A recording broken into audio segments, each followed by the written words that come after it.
And welcome back. We're here on the glitzy and glamorous stage in Cardiff, where tonight Lee Evans will be performing.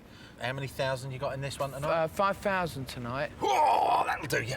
That'll do you. Yeah. This is one of the intimate venues, 5,000. Yeah, but it's nice actually. It's quite intimate, this one, believe it or not. No, it really is. It is, because a lot of the venues are playing are quite sort of long. They're yeah. It's difficult to get to the back, really, but if you just, that's what you have to do, reach the back, basically. Yeah. I feel sorry for the front row, you're just blowing their heads off, really. But yeah, no, this is quite an intimate venue. It was quite nice last night. Yeah. So it'd be all right. But, such a huge part of stand-up is that interaction with the crowd. I mean, in this arena setting, I would have to say, I mean, back when we were kids, you know, heckling was sort of part of the form because everyone was on the lash and, you know, you're in clubs and things. Yeah. But with these arenas, does this mean hecklers would have to have such huge brass bollocks to want to shout anything in front of 8,000 people? Well, yeah, one would hope so, because over the years, I've had a lot of that. Because, I mean, I have to be honest, you know, I'm not brilliant, and if they do shout out, I collapse completely. I'm so bad with it. I mean, I'll go with it, you know. Yeah. But where I do feel at home is on the stage. I'm not much cop off, so I do quite like it. If somebody shouts out, I'll go with whatever they're sort of, you know. Yeah. I don't care if some bloke's going through a turmoil in his marriage or whatever. You don't understand women. We had some guy the other night doing that. Yeah, oh, bloody women and all that. And I'm like, dear. all right, I'll go with you then. You sound all right. Right, mate. You've got 11,000 people looking at you. What do you want? You know, and he's like... You know. Yeah. And also, you want to have fun. Yeah. It's about having fun. A comedy gig it's all right, but it's nice if you come along and just have some fun for 2.5 hours. Do you know what I mean? It's not meant to be painful. No, it's not like therapy or nothing. It's just a laugh. Yeah. It's like cricket. I don't get the scoring system in cricket. It's the only game in the world where you hit that solid ball into the crowd, you score more points. I'm serious. You take out a few rows of the crowd, 6 points. And the bloke hitting the ball, he's wearing an helmet, he's all padded up, and he's hitting it towards people wearing a vest and fucking shorts. You know, it's like... He just knocked me case out. But fuck it, he scored a 6. Listen, one of the things as well was that there's when I saw you in Southend was the song you did at the end. And you've never let the music go, which I've liked. And that mandolin, did you have it made, or was it? I've never seen a mandolin like that before. It's like a guitar, isn't it? It's a lovely instrument, man. I got it in Ireland. Yeah, I mean, music always seems to have been there, and I know it sometimes gets on people's nerves. I don't think it does. I do it for me, mate. I do it for me, and I based it on our goldfish Mickey. That's what the song's about. I remember once I'd spent 24 hours with no sleep because I had to have this music in and a script in and stuff like that. And I remember seeing Mickey just going around our bowl at home, and he looked so happy because everything's new all the time. He gets fed now, you know. And I thought, look at that. That's what you need is just a free set of memory. Got a 3-second memory. I live for now and not what is arisen to be. I don't explain that to the audience. I just sing about it, really. I just think it must be brilliant. Everything's new all the time. It's just like, you know, you've got a new wife every 3 seconds. You've got, like, you know, I mean, everything is new. I'll never get the feeling there's anything that I'm missing. I'm way too busy living my life. Life is such a strife. And the interesting thing is I'm given to understand, and I did mention it in my introduction, what's this I hear about 30 Elvises? Yeah. I wanted to. I just wanted to get, because there's such large venues, and Elvis is so closely related to, associated with arenas and stuff like that. So I thought, well, I'll go out on, instead of Elvis is leaving the building, Lee is leaving the building. So I wrote this piece of music and then got loads of Elvises to come on. And so I thought, well, why not?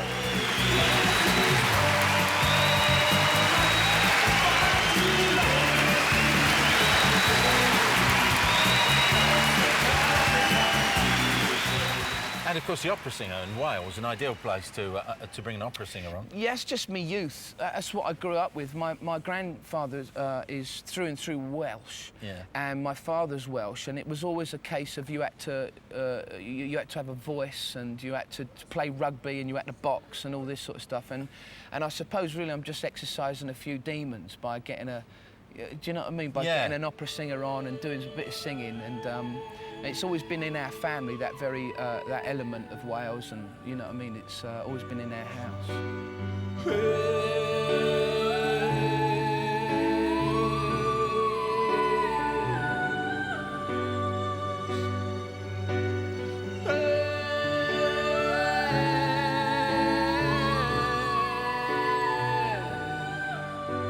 But to the discipline of songwriting as well, on top of everything else, is it like quite refreshing to know you've got the discipline of verses and choruses and music?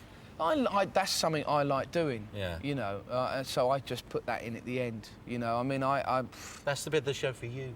That's for me, and I know. Oh dear, no, it sounds terrible, doesn't it? But I do like to play a bit of music. I know that's for me, folks. Oh dear, yeah. But and particularly the Lee Evans trio thing with the spotlights that you did. That must have taken a long while to It took put me ages. together, man. That was a nightmare.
The rehearsals for that alone. It was doing the music was the worst. Yeah? Yeah, because I was writing the music, I was putting them in, then you have to...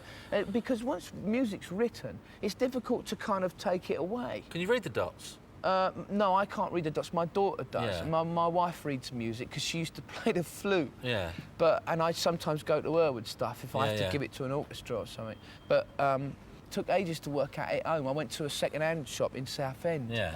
And I said, I need an office chair. You know them ones up the London Road, they do the second-hand furniture and all that? Yeah. There's one bloke, I want an office chair. And he went, there's an office chair there. And I went, no, you've got to take the back off of it. And he went, well, it's an office chair, isn't it? And he went, I said, yeah, I want an office chair, but it's different. And then I started rolling up and down his shop in it. Because it's all on an office chair. What you want, Sally, is a stall on wheels. What you didn't want? say. Yeah, exactly, yeah. What you want, Sally? Yeah, so I just bought a second-hand chair and just worked it out at home.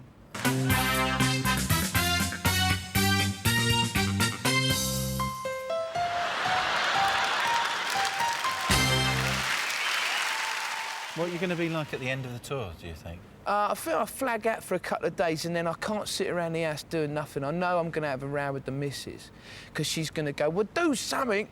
You know, it's nice to know that it's a row you can both prepare for. Maybe even now Heather's compiling notes and I think I mentioned that about him. Yeah. Oh, and that. Yeah, she builds the ammo up, mate. I'm telling you, I can't sit around the house. Yeah. Phil, you can sit around the house and do like she says stuff like take a week out, and like take a week out where? Do what? You know? Like a fucking buffalo, I can sit around the house, my friend. Can you, do you? Oh, with the best of them. Oh yeah, well that's nice to do, I think. I have no problem with the not working thing. Yeah. Well, you know what? That's a good thing, I think, to Yeah. relax and, you know. I find it difficult to do that. So are you thinking about what's the next job going to be? What's the next gig? You know, how do you? I wrote this script, this film script, which is really beautiful. And it looks beautiful and it makes you cry and stuff. And I thought I'm going to really get back into that and see if I can So sort another that new out. thing. It's just something I Would you really direct? like doing. Would you direct? Would you like to direct something? I'm not sure if I'm good enough, but the script is beautiful. It needs somebody who's a you know, can see that what I can see and get it, you know, Yeah. beautiful moods and emotions and stuff. It's like a romantic comedy, so Yeah. I'd love to get that on the go. So it's really beautiful. Yeah. So hopefully, I don't know. Who knows? You never Yeah. know, do you? Just You know go. what's for it. around the corner with you, don't you? Just no, no. So I'd like to have a go at that. you Listen, know. good luck with the rest of the tour. Thank you, sir. And thanks for taking so much time to chat with us Thank today. you It's very been much. really cool. Thank you. Enjoy Thanks. it, man. All right. Cheers. Yeah, look cheers. after yourself. Thanks. I shall leave you youngsters with a few clips of classic Lee Evans. Enjoy. Ladies and gentlemen, it's fun time. It's like spiders. You ever seen one of them run across your lounge? They're incredible. They're wearing like balaclavas. They got rope here and they go like, go, go, go, go, go, go, go. As soon as you spot it, they go, oh, stay still.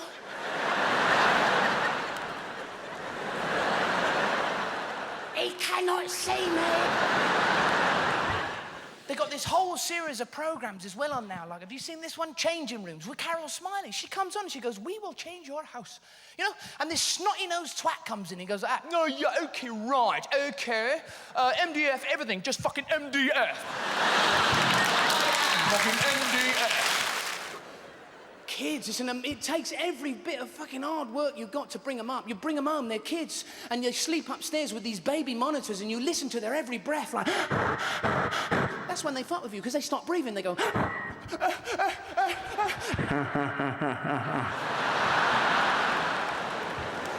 Oh, man, never take your wife to try on some shoes. Fucking nightmare. There's sand in the shop, go out, walk up in jail!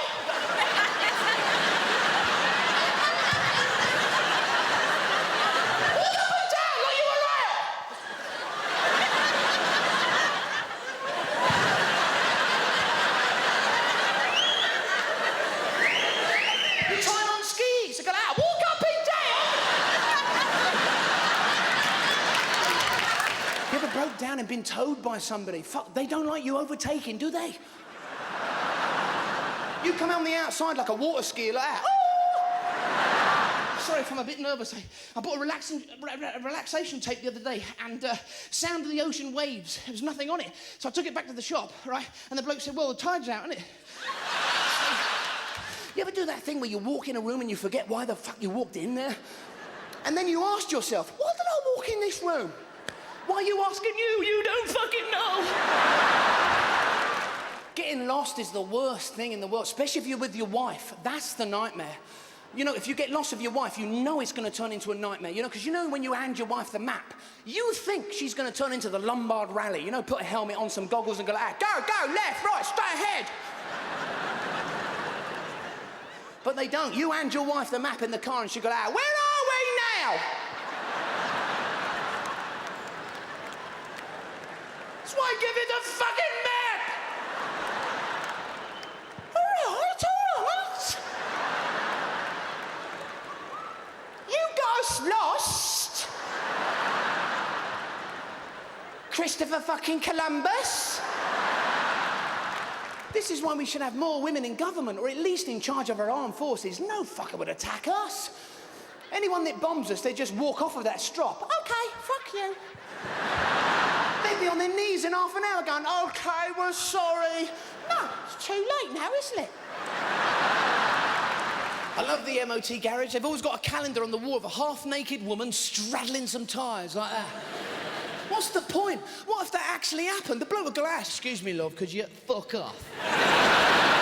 These Pirellis have got to go on this Cortina and put some fucking clothes on.